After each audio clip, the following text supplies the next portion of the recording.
Hello everyone, and welcome to this discussion of what's new with the Albemarle County Performance Appraisal process.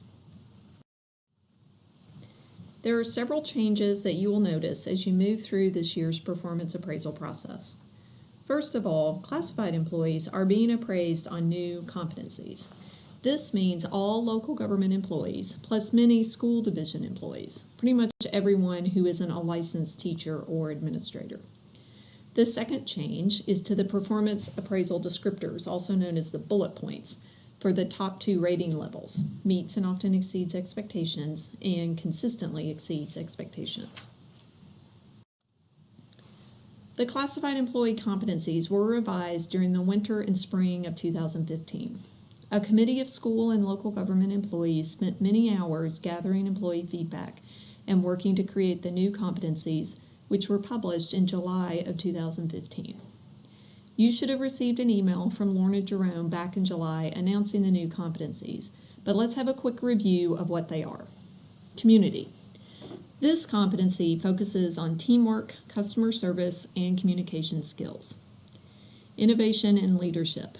This competency focuses on problem-solving skills, how you empower yourself and others, how you persevere and maintain a future-oriented outlook. Integrity. This competency focuses on your work ethic, attitude, decision-making skills, and judgment. Learning. This competency focuses on your personal and professional development of yourself and others around you. Stewardship. This competency focuses on your job-specific technical knowledge and skills, as well as time and resource management. The expanded list, complete with bullet points, is available online. You'll see that there are several bullet points under each competency to help you understand the full range of skills and attributes that can be included in that competency.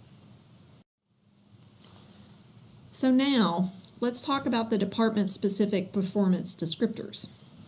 During the process of revising the classified competencies, we also heard a lot about the performance appraisal process.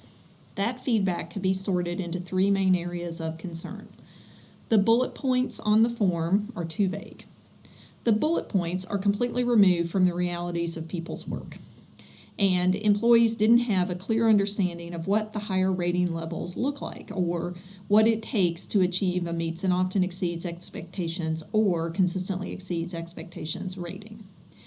Because of these concerns, we decided to tweak the performance appraisal form so that employees could have much more direct input into the definition of these performance standards and rating levels.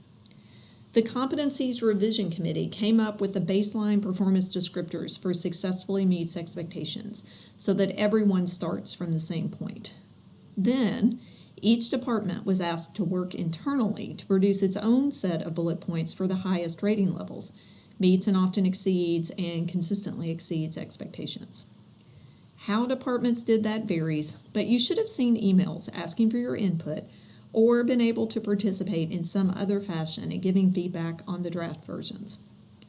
While some departments may still be finalizing their descriptors, those who have already finished can find theirs published on the Performance Appraisal site, which is available for everyone to access either at work or at home.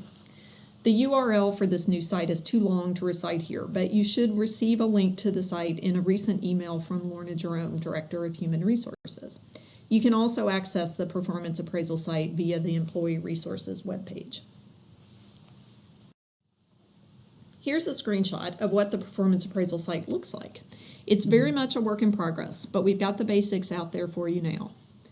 In the middle of the homepage, you'll see headers for our two main employee groups: licensed personnel, which is teachers and administrators, and classified employees. The key forms for the performance appraisal process are available right there: competencies, performance descriptors, and the forms used for the performance appraisal and probationary review. More information for each group is available via the resources link on the left side of the page.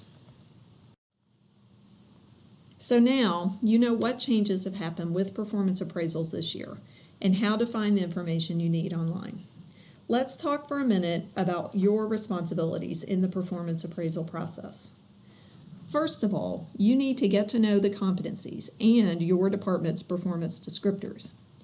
If your department hasn't already had group meetings or individual conversations to talk through the specific standards that you'll be evaluated against for the higher rating levels, then make it your job to have that conversation within your work group or with your supervisor.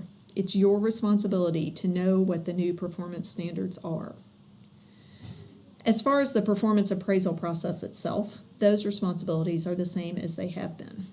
Make sure that you are keeping track of your performance. Did your job duties change this year? Have you taken classes to add new skills? Have you mentored a new employee in your department? Did you temporarily assume new responsibilities while a coworker was out? Keep track of what and how you're working so that when it's time for your mid-year and end-of-year conversations, you're able to document all the great stuff you've been doing.